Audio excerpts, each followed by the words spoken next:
This program is made possible by Anthem Medicaid. Anthem Medicaid is with you every step of the way. And Kentucky Legend, your everyday tradition. Hello everybody, thanks so much for tuning in to VolunTour Kentucky. My name is Randy Lanham, your host. Today we're here, we're going to find out all about CASA of Ohio Valley and all their great volunteer opportunities. Yes, I have someone here next to me, Miss Katie Bouchard, Miss Kentucky. Thank you for joining me today. Thank you for having me. I asked Katie to come alongside and co-host the show since she's going to be a social worker. But first, tell us a little bit about Miss Kentucky, your role as Miss Kentucky. So as Miss Kentucky, it's a full-time job for the year. So I am traveling the state. I'm somewhere different every day, which is the fun part. But I'm employed by the Kentucky Department of Agriculture. So I am their spokesperson for the year, and I get to talk to students about farm safety, Kentucky Proud, shopping local, and supporting Kentucky agriculture. That's awesome. And I thought it would be perfect for you to be a part of this show to learn about CASA of Ohio Valley because, again, like we said, you're becoming a social worker. Yes. So this is really going to be relevant to social work. Yes, so you're excited definitely. about being a part of the show? I am excited. So as Miss Kentucky, you have to have your own personal platform, and I recently graduated with my social work degree, and so my personal platform was being the voice for Kentucky's children, advocating for at-risk children in our school systems and school social work. So I'm excited to be here learning more about CASA today. That's what CASA is all about, as you are fixing to find out. Thank you so much for watching today.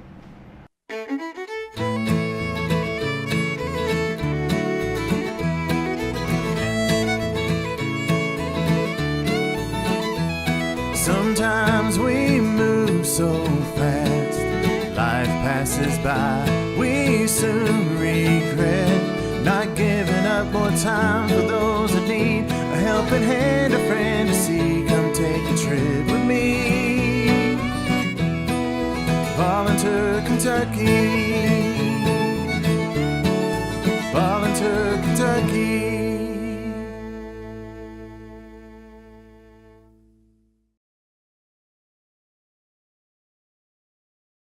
Rosemary, thank you so much for meeting me here Thank today. you, Randy. I appreciate it. I've been so excited about doing the Us CASA too. show. Why don't you give us an overview of CASA of Ohio Valley? CASA is a volunteer organization. We've been in Davis County for over 20 years. We've Wow. served hundreds of children, so we've got some amazing volunteers and a great board of directors. So we're a nonprofit agency, and we work on helping abused and neglected children. Their families are in the court system.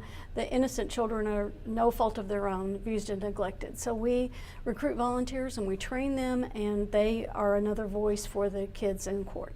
How cool is yeah. it to be able to help kids in need like that? Absolutely. I mean, what a blessing it is. Your organization, your heart to serve the kids. I just want to say thank you personally for Appreciate everything that you do in directing CASA here in Owensboro. And you all cover quite a bit of space, right? We do. We cover all of Davis County, and we have a program in Ohio County as well. In Davis County last year, there were thousands of cases reported, and there were over 600 substantiated abuse and neglect. That means that the cabinet found enough reason to actually move it forward to either removing the children or doing something to get the families the services that they need. And that's the big thing, Randy, that we want people to understand is we have a duty to report suspected abuse and neglect. It is a legal duty, and besides being ethically the right thing to do. So if people are concerned about that, we want them to be aware that they need to do that. But also we want people to know that the families are broken, and the goal, if at all possible, is reunification and helping get wraparound services for these families so that the children aren't back in the system next year, and that we break that cycle so that they are not abusers or neglectful of their children, because they need to understand how the dynamic of the family works. So CASA is one important piece of that puzzle. Tell us about a typical volunteer. What is a typical day in the volunteer world? I know they go through some training. Yeah. They go through, what do you expect? Well, our volunteers are amazing because there's not a typical day when you're dealing with abuse and neglect in children, but our volunteers range in ages from 21 to 78 right now. So we have them in all age there.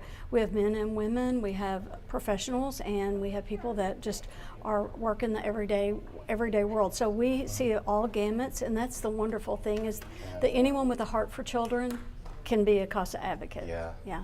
That's great. Yeah. What kind of training goes in to becoming a volunteer? Well, we use National CASA has standards that they require that we provide. So we have 30 hours of training that we provide to them, and then they have continuing education every year as well. So we really try to keep them aware of how the court system works, how family dynamics works, what's normal child development, so that they can report when they see something that's out of alignment that way. So we kind of take them through a typical case so that they understand how that works. We really work hard on making sure that we don't have any bias. We bring a lot of that with us, so we're very inclusive.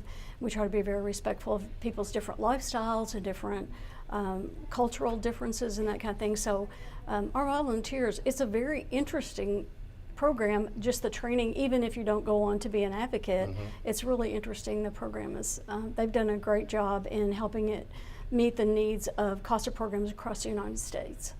Well, I gotta say, as sad as it is that there's so many cases of neglected and abused children, it must be so rewarding for you to be able to see those good cases that come out positive. Yeah. The family reunites, or good absolutely. things happen to the child. Absolutely, and even on the reverse of that, even when the family can't reunite, that there's just so much damage done, but we see a child move on to a loving adoptive home, even that is so rewarding, because our ultimate goal, we are very child focused. Our ultimate goal is to see these children in a safe, loving environment where they can thrive and be the kind of adult that we need them to be for our community, for society, and for their own growth. Right. Yeah, so it's incredibly rewarding. We see a lot of positive things, and we see that CASA is an integral part of that. Yes. Yeah.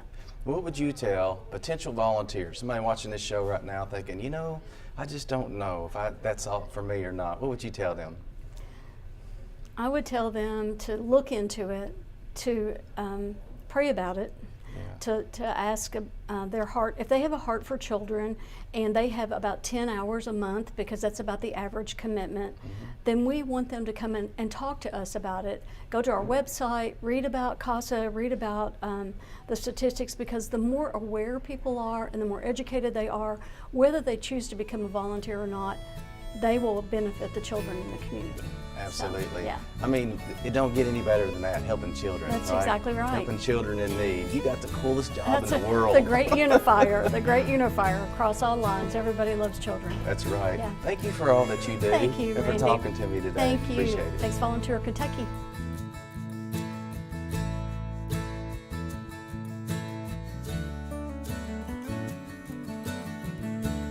All right, well, thank you guys so much for being here with us today. Why don't you tell us why you got involved with CASA?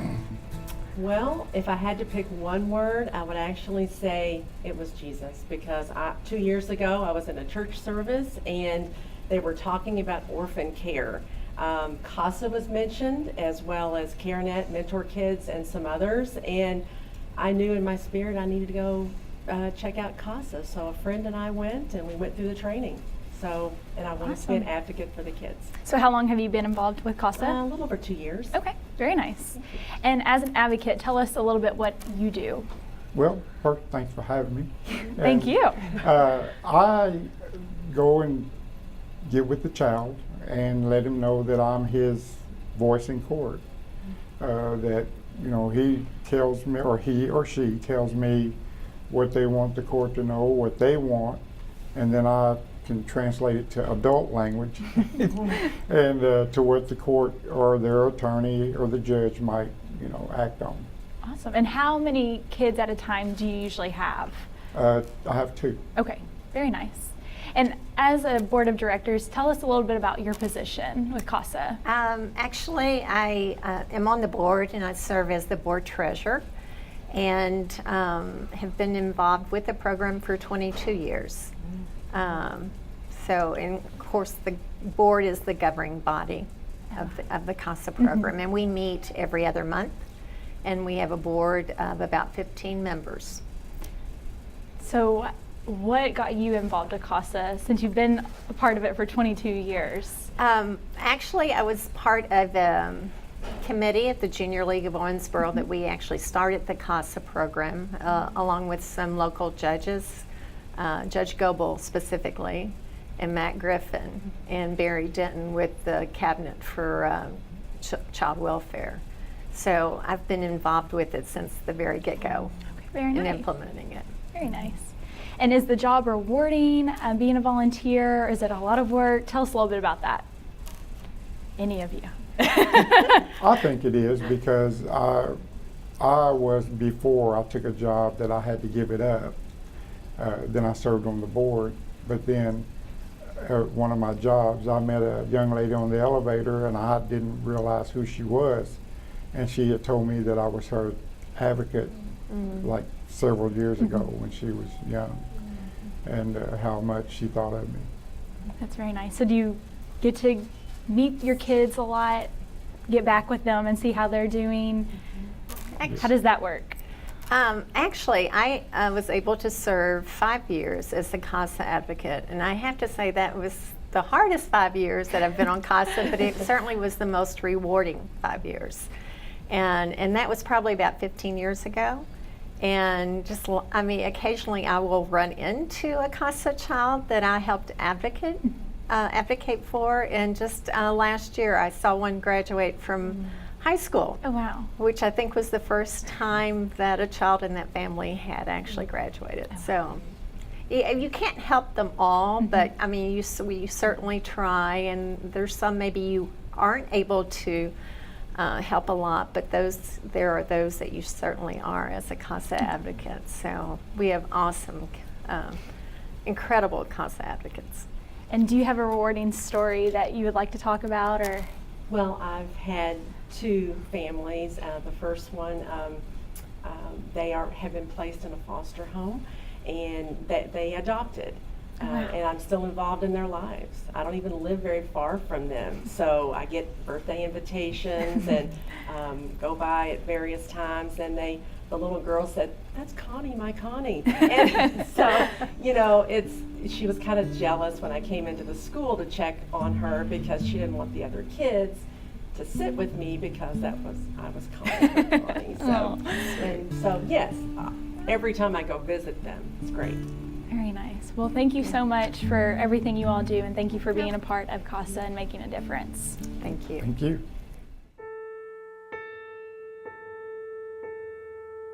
My name is Alonzo Portlock, and I'm 3 years old, and I'm sitting on the front steps. My brother and I were waiting for my mother to come out and take us to the beach. So our mother's inside the house doing what she normally does. You know, she's probably getting high, but we're waiting for her on the steps. And all of a sudden, this woman comes out of the house and just stabs me in the back 4 times. After that, I don't remember anything. You know, I just blacked out. I'm 8 years old. My mother's still using the drugs and everything. And then all of a sudden, out of nowhere, she decides, I don't want to be a mother anymore. Because now it's like, now what? Now what do we do? 30 minutes later, I'm in the system. I'm institutionalized now.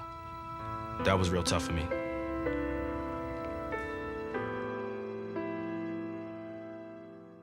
Hi, my name is Pamela Butler, and I am 6 years old. We've been traveling in the car for quite some time now, and it's cold. And tonight we'll be sleeping in the back of a U-Haul, and we don't have any blankets. And I don't know when we'll eat. Now I'm 7 years old. My mom just woke me up. She's yelling and running around and grabbing all of our stuff and grabbing my sister and myself. All my mom kept saying was, "The cops are coming, the cops are coming." We ran outside, and she told me to hide under one of the cars. So I crawled underneath one of the cars in the parking lot, and I heard the cops come and the sirens and yelling, and they're grabbing my mom and arresting her and my stepfather, and they've got my sister, and everyone's yelling, and then the cop crawls under and grabs me out and puts me in the back of a police car, and I watched as my mom faded away. I'm glad I met my CASA, because I don't have to live that life. I don't. A lot of people live that life because they have to, but I don't have to because I have an option. I have a CASA now. Because it was someone that took interest in me that I didn't have before, because when you're in these foster homes, you get lost. So I didn't feel alone. I felt like there was somebody there. There was someone there that wasn't there before. To me, my CASA was an all-star, you can say. He enlightened us. He turned the light on.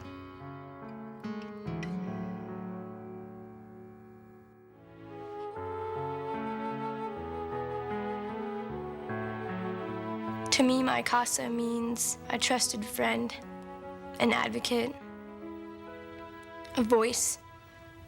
Because when you're young, no one listens to you.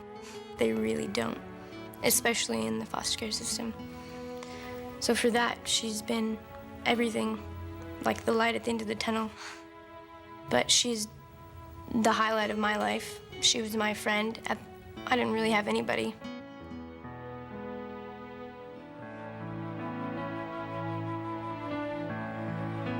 To give a child a CASA is to give them a voice, and to give them a voice is to give them hope, and to give them the hope is to give them the world. And I believe that with all my heart. I don't know what I'd do without my CASA. I don't want to imagine.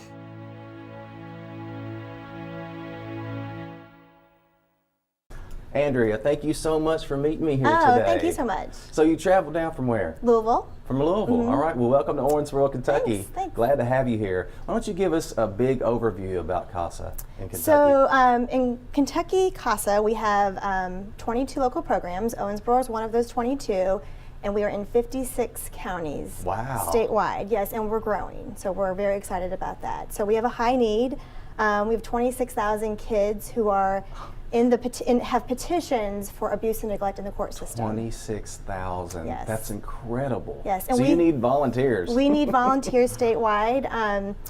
We're trying to get in areas where we're currently unserved and underserved, so lots of things to do if you want to be involved with CASA.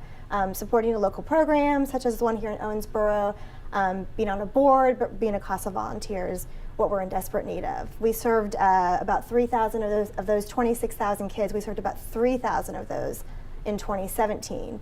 So you can see we have a long way to go, unfortunately. Oh, wow. So what, somebody watching around the state of Kentucky right now, hopefully they have a local office that they can contact. Is that the best way for them to get hooked up? Yeah, if they are interested in volunteering for CASA, we have a website. If you go to KentuckyCASANetwork.org and also Be for the Child Kentucky, you Google that, there's a map which shows where there's a CASA program. And if there's not a CASA program in your county, you can contact us. We're also always looking for interested citizens, influential people in the community who want to bring CASA to a county that currently doesn't have a CASA program. Right. Well, anything else you would like to add? No, we appreciate you featuring Kentucky on your show, and we hope everyone volunteers. Absolutely. Thank you so much. I Thank you. appreciate Yep, it. thank you.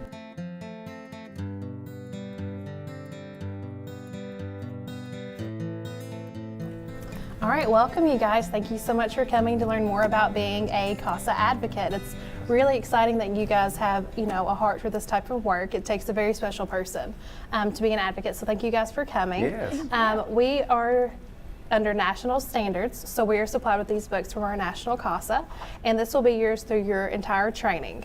So here are these for you guys, and hold on to these. You'll use these every week at our training. These are very important. We spread this out over 5 weeks. We meet at night after work to accommodate everyone. For 3 hours over 5 weeks. It is 30 hours total of training. And then at the end of the training, we also do court observation in the judge's courtroom to see how family court works and introduce you to the process. And at the very end of training, if you guys decide that you would like to be an advocate and move forward, you're actually sworn in before the judge. No, but thank you for this training. I know, helping the children, it's going to be worth every single second of the training and the homework and all. Yeah, we've never had an advocate that regretted the training, so well, I'm absolutely, sure. We're glad you guys are here. It's a very important thing to be helping children like this. Absolutely, absolutely. All right, if you open your books, you see that this is the National Standard Volunteer Manual. It's organized into 8 chapters, so obviously over 5 weeks. Some chapters we spend a little bit more time on than others. So chapter 1 kind of introduces the role of the CASA. What we do, the volunteer role, how the system works, about temporary removal hearings, adjudications, reviews, and kind of the process that we go to. So we talk about how you get involved in the case, who you talk to, who you contact, So that's chapter 1. And then chapter 2, we talk about the well-being of the child, because it's not cut and dry. It always starts out with a case that the goal is return to parent.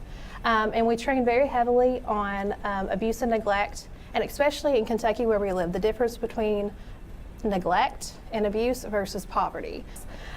So we really want to take a close look at that, because it's always in the best interest of the child most of the time to be with their biological parents. And I think that our system does a really good job of getting parents and family members the training that they need and the help that they need, whether it's mental health care, help in the home. We have a lot of different organizations that go into the home, and you'll learn about all of those in your training about how they help train the parents on how to be better parents. Yeah. So. Sounds good. Chapter 4, we focus on mental health, poverty, and professional communication, because you are a professional at the end of this training. You've had 30 hours of training.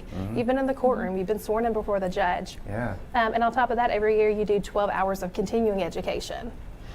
So it's a very professional position, and you're talking with attorneys and social workers every single day. So it's really important to present yourself as the professional that you are. We also talk about substance abuse and cultural competence, because that is a very large issue in this area. Substance abuse leads to neglect in a lot of our cases. So we see a lot of that. We become very familiar with those things. We also cover domestic violence and cultural competence, because we really want to make sure that we're sensitive to the kids and their specific needs. Chapter 7 is educational advocacy, older youth and LGBTQ youth. That's a lot of information in one chapter, but education is extremely important. I know there's been a lot of legislation passed lately about educational stability for children. Older youth is important too as they age through the system, helping them along. A lot of our youth can go into kind of like an assisted living. It's called the Independent Living Program, ILP. And there's a lot of ways that we can help the children in that as well. And then we wrap up and we review everything that you have learned over 30 hours. And that's also, when we do Chapter 8, we also do our court observation at that point. Well, thank you so much for all this Absolutely. information. I'm so glad you guys are here. Got such a lot of good information in there to study and learn. What do you think, Katie? I'm ready. Ready? Thanks for your time so much. We Absolutely, appreciate no it very problem. much. You're welcome.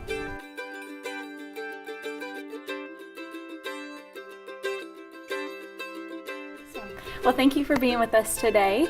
I know you have a difficult job and you see many different cases here in the courtroom. Tell us a little bit what you think about CASA and how they impact your courtroom. CASAs are amazing resources for all of our families. We have a lot of really complicated and emotional issues that come up, and the CASA advocates are able to go into the home, are able to see just on the ground level what's going on with the family in ways that a lot of times the social workers who, as we all know, are overworked and underfunded, and so the CASAs are able to go in and be that the eyes and ears for the kids and be able to see what's going on in the home. And they come into court and they're able to give their reports, and it gives everybody a better understanding, a fuller view of what's going on with the family. Very nice. And as a judge, do you believe that the kids are blessed by their CASA workers? Do you feel like they are making a difference for them? Oh, the kids are absolutely blessed by their CASAs, and a lot of times they build relationships that last longer than the case goes on, because they build those relationships. And what we know is that regardless of what adversity a child goes through, regardless of the trauma that a child goes through, the most important thing going forward for them to be successful is for them to have at least one stable, positive influence in their life, and one adult to whom they can go and trust to move forward with their life. As a judge, what do you want to get out to people and to get them to volunteer in a child's life to make a difference within the court system? As I said, CASAs are so important with our families, and we have a waiting list because there are always, it never ends, the need never ends, and we have a waiting list, and we need people to step up and be that voice for the children and be there to be involved with these families and help move them forward and help them be able to be successful. Well, thank you for everything that you do, and thank you for sparing your time to speak with us today. Oh, thank you so much for bringing light to all the need in our community. Thank you. I am for the child who has been abused, the child who is afraid to go home, who thinks it's her fault, who is forced to keep a secret or else. I am for the child who has been neglected. The child who does not know where his next meal is coming from. Who must fend for herself and her little sister. Alone. Alone. The child who has never been to a doctor or a dentist.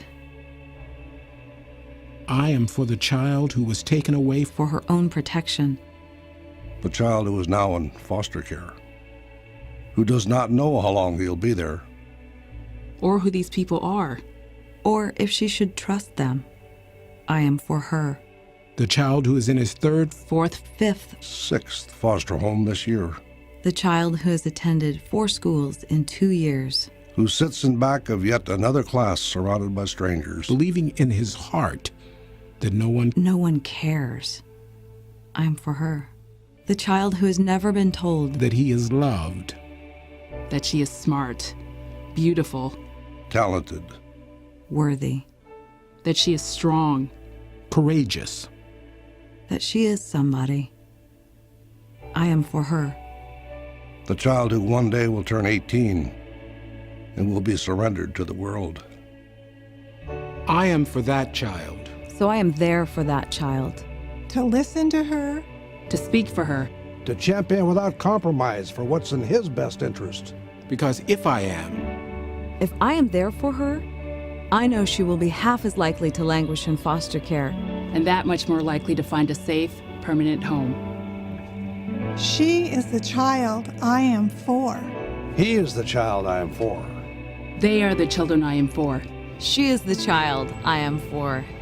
The child I am for is him.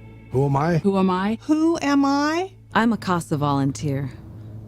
I am you.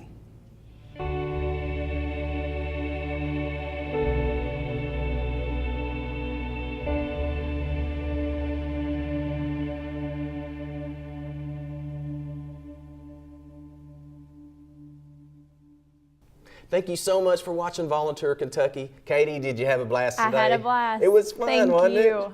We learned a ton about CASA. We did. And what they do all around the state of Kentucky. So if you're out there watching, get connected to one of your local CASA organizations or go to the state website, find out all about this great organization, get connected. There's so many kids that need our help, right? Absolutely. So get connected today. Thanks again for watching. Bye. See ya.